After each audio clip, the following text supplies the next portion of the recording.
Hello, everyone, and welcome to this time of worship, this time of Bible study. I'm so glad that you are going to participate in this with me today. This is, I believe, week 22 of our lockdown. I hope all of you are well. Mary and I are doing fine. Looking forward to sharing with you today as we worship together. I'm going to read one brief passage of Scripture. This is from Psalm 92, and I'm going to read verses 1 and 2, and the message today is on the spirit of gratitude. Listen to what the psalmist says.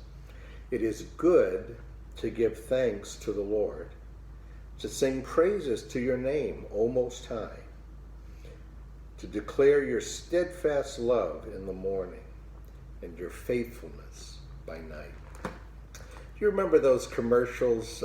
It's been a long time since they were on, the E.F. Hutton commercials.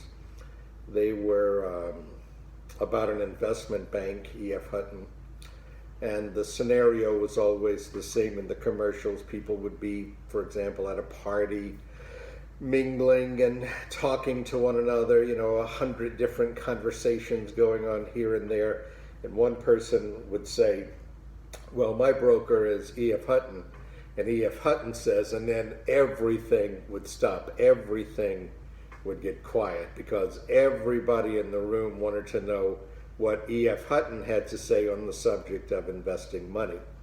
Now, the commercials were humorous, but they were also very effective, and they worked because they hit at a very important core principle about investing and an anxiety about investing, and that is that it's quite possible to make bad investments. It's true for the millionaire investor or the school teacher who's trying to put away money for retirement. It's not always easy to know how you should invest your money and where you should invest it, and it's easy to make bad decisions there. That's something that resonates with us. We all understand that. Now, imagine if you had someone giving you advice about life, not just investing money, but an infallible guide on how to live your life. And of course, that's exactly what we do have in the Holy Scriptures. And here today, we have a word from God Himself telling us about something that is good for us. Now, I've learned in almost 50 years of studying the Bible to really pay attention when the Bible tells us that something is good, because it always is. It's one of the principles that plays out very early on, one of the lessons we see in the early chapters of the Bible. You remember how in Genesis chapter 1, over and over again, God utters that phrase, it is good. Every time He creates something, He looks at it and says, it is good.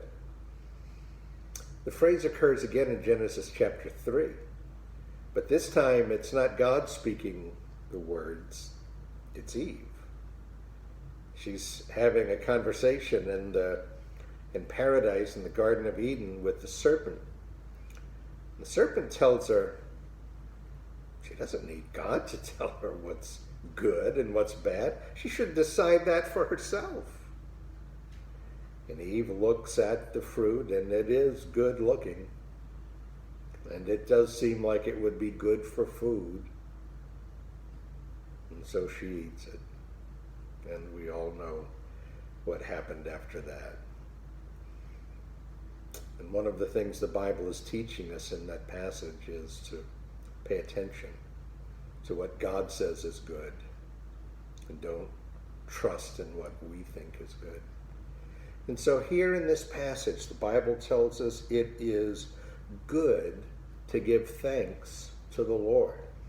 There are a lot of reasons it's good to give thanks to the Lord. I'm going to focus on one very narrow aspect of it today. The idea that it is beneficial to us to do that it helps us spiritually, emotionally, mentally. The Bible is not a book of psychology, but there is great psychology in the Bible.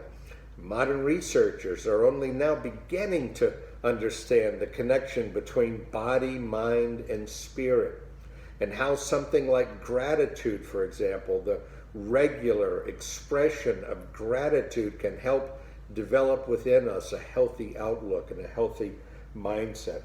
And so when the Bible tells us it is good to give thanks to the Lord, it's telling us something very important. Now, why is it good? A few thoughts that I jotted down here. It's good to give thanks to the Lord because it puts God in his proper place. When you're focusing on your troubles rather than focusing on God, of course, your troubles are going to seem big. But when you praise God, when you thank God, you're putting God in his proper place, and you're reminding yourself that God is God and you're not. Notice there in verse 1, he calls God Most High. That's a great thing to remember as you thank God each day. Thank God that he is in control of the universe, even when things seem out of control to you. Giving thanks to the Lord, secondly, it readjusts our focus. I mentioned this, that, when our focus is on our problems, obviously our problems seem big, they seem huge. But when we focus on God instead of our problems, then God comes into sharper focus. He seems big and our problems seem more manageable. So when we give thanks to God, it shifts our focus from our troubles to God. Number 3, giving thanks to God lessens our anxiety. My experience has been that it is almost impossible, if not impossible, to feel anxiety and gratitude at the same time. You try that. If you are overwhelmed with anxiety, stop for a moment and take an inventory of your spirit and your emotions and ask yourself how grateful and how thankful you're feeling. And by the same token, when you are overwhelmed with gratitude, the likelihood is that you will not be feeling anxiety. And so giving thanks to God lessens our anxiety. And then number 4, giving thanks to God reinforces our faith. Would you like to have greater faith? I know I would. One way to do that is routinely practicing giving thanks to God. When you start counting your blessings and start being thankful for all that God has done for you, it will reinforce your faith because it reminds you of God's providential care, that God has cared for you in the past. And if God has cared for you in the past, what does that say about the future? It says that God is going to be there in the future to care for you as well. Look at verse 2 there in our psalm today. He actually lays out a plan for practicing gratitude on a regular, consistent basis. Now, that may seem strange to you to think along those terms, that we should have a plan for practicing gratitude. Shouldn't gratitude just be something that's spontaneous? Well, it should be spontaneous, but I think he hits at something important here, that gratitude is something we should practice. If your focus, if you wait until you're problem-free, so you don't have any problems to give thanks to God, you'll never give thanks to God, because you are never going to be problem-free. It's just like the person whose focus in life is on being happy. Is that person going to be happy? No. Because when all you care about is your own happiness, that's fundamentally a selfish attitude. It's a self-centered attitude. And so the person who is self-centered, the person whose focus is only upon themselves and their own happiness, ironically, will never be happy. It's the same way with gratitude. If you're just waiting until life is good, if you only want to give thanks to God when you're problem-free, and you aren't going to thank God when you've got troubles, you're never going to develop a spirit of gratitude. And so right now, without knowing it, possibly, you're either practicing a spirit of gratitude on a regular basis, or you're practicing the opposite. And what you practice day in, day out is what you are going to feel and experience in the moments of crisis in your life. When I was in my late 20s, early 30s, I had a wonderful experience to study karate with one of the world masters of karate, Takayuki Mikami in New Orleans. He was a two-time world champion in karate. He was just, an international ambassador for karate, and he's in his 80s now, still teaches there in New Orleans. And I remember, truly a remarkable person, to this day, one of the most remarkable people I've ever met. But one of the things he used to tell us, when you're there in the class, these 90-minute classes, and you're practicing throwing punches, 100 punches with your left hand and then 100 punches with your right hand. The tendency among all of the students, myself included, is after a while you just kind of start coasting. You're not really putting everything into it. You're just trying to get up to 100, so it'll stop. And he used to walk through the class and he would say to us, every punch has to be like it counts. Every punch has to be the very best that you can do. Because if you practice something incorrectly 1,000 times, you're going to do it incorrectly when it counts. Boy, that's true of a lot of things in life, isn't it? And it's true about gratitude. If you're always grumbling and complaining, if you've got that mindset that you should only be thankful to God when you're on easy street and everything's going your way, you're going to be an unhappy person and a person who never expresses gratitude. Now, here's this plan that he lays out for us about how to do it. Look at what he says in verse 2. He thanks God for his steadfast love in the morning. Now, depending upon which translation you're reading, your translation may say loving kindness instead of steadfast love. I believe the King James and the New King James say that. I think the New American Standard does as well. I'm reading from the English Standard Version, the ESV right now.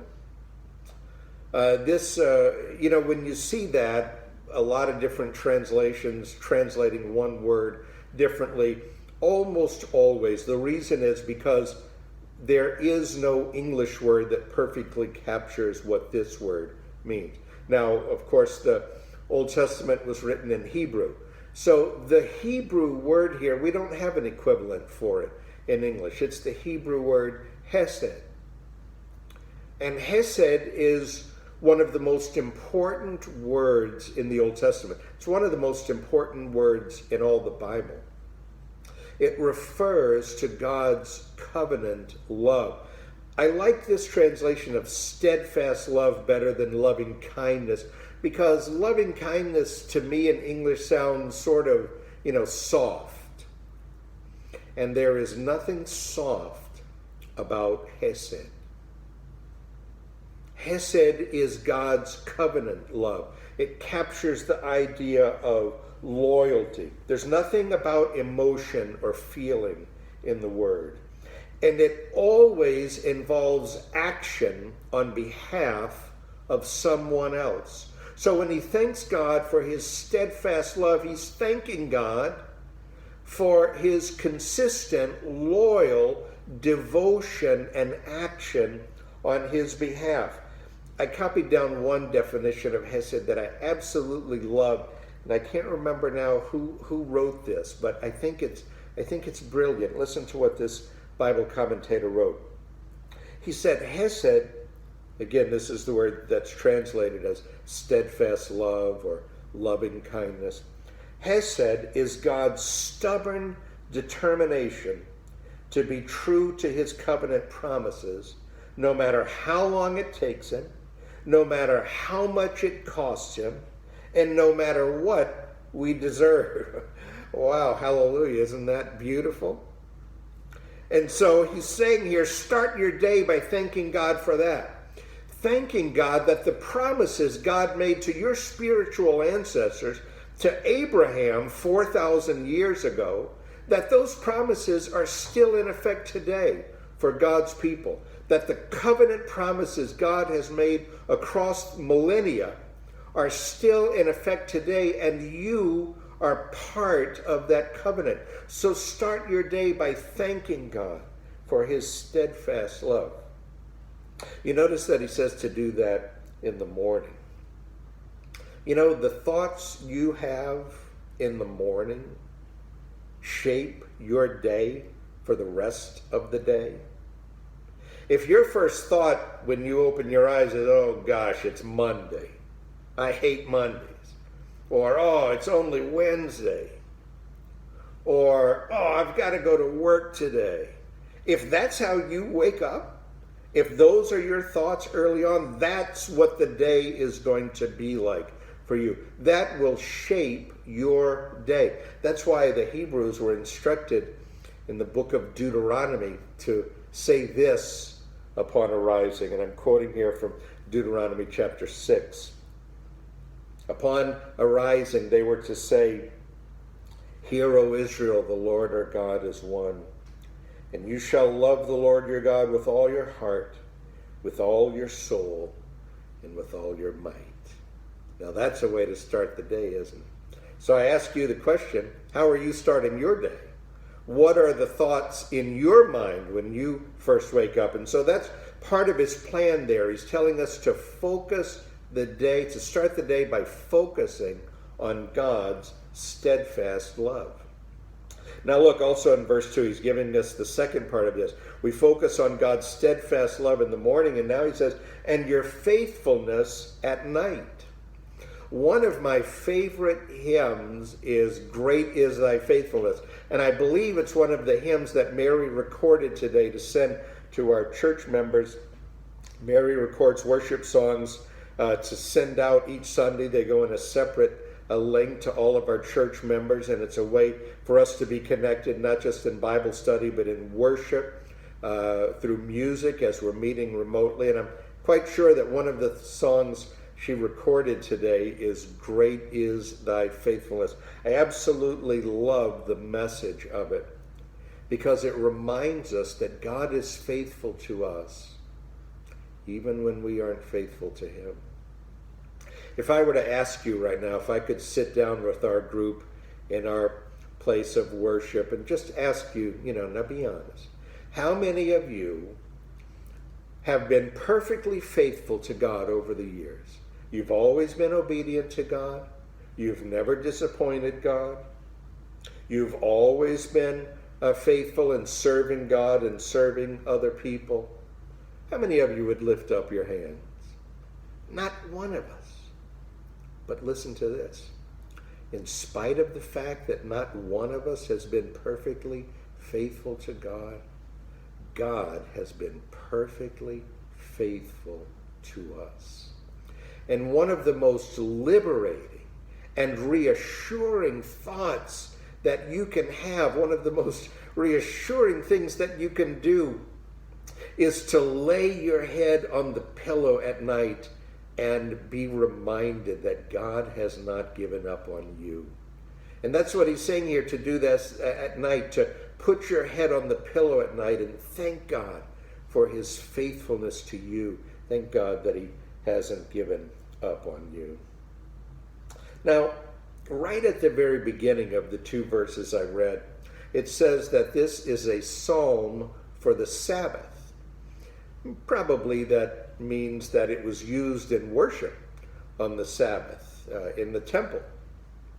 But you don't have to be in church to put this in practice.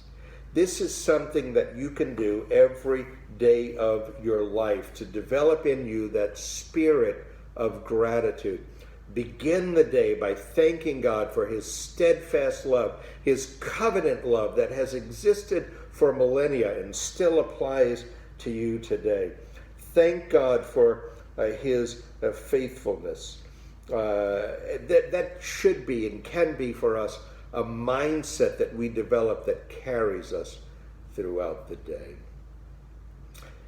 In the book, A Second Helping of Chicken Soup for the Soul, Reverend John R. Ramsey wrote this story. I was really touched by it as I read it this week.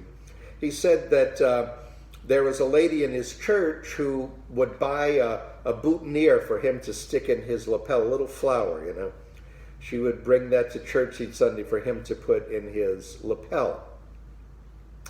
And he said one Sunday a little boy, about 10 years old, came up to him after church and he said to the pastor, "What are you going to do with that flower when you're finished with it?" And Reverend Ramsey said, "Well, I don't know." And the little boy said, "Well, if you're just going to throw it away, can I have it?" And Reverend Ramsey said he told the boy, "Well, sure, of course you can have it, but I'm curious, what are you going to do with it?" And the little boy said, "I'd like to give it to my grandmother." And then he told the pastor that his parents had divorced a few years before, and that he lived with his mom at first, but when his mom remarried, she told the little boy that he was going to have to go live with his dad. Then he went and lived with his dad for a while, but after a while his dad told him that he couldn't live there anymore and he was going to have to go live with his grandmother. Then the little boy said, "Every day now my grandmother takes care of me. She cooks for me and gets me up and ready for school, and I want to take that flower to her and give it to her to say thank you." Reverend Ramsey said he could hardly speak. And he said to that little boy, he said, "Son, you can have this flower, but this flower isn't enough. Come with me." And he took him to the front of the sanctuary there by the altar. There were families in the church who rotated buying bouquets of flowers to put in the sanctuary every Sunday so that the sanctuary would be beautiful as they worship. And he took the big bouquet of flowers that had been provided for that day and he handed it to the little boy. And he said, "Son, I want you to take these flowers home and give them to your grandmother." And he said the little boy said something that has always stayed with me. He said, the little boy said, "Oh man, this is great. I asked for a flower and I got a whole bouquet instead." That's the spirit of gratitude. Little boy could have been complaining about the fact that his parents split up and that neither his mother nor his father wanted him. But instead he was just thankful that his grandmother was taking care of him. That's the spirit of gratitude that the Bible wants us to develop, that this psalm is getting at. It is good to give thanks to the Lord. Do it every morning. Do it every night. Do it throughout the day, in every circumstance. Give thanks to the Lord, for it is good. I'm so glad that you were here today to worship with me as we studied this psalm together. I am praying for you. I miss you. Stay strong, stay safe, stay hopeful, and I'll be with you again next Sunday. Until then, may God bless and keep you.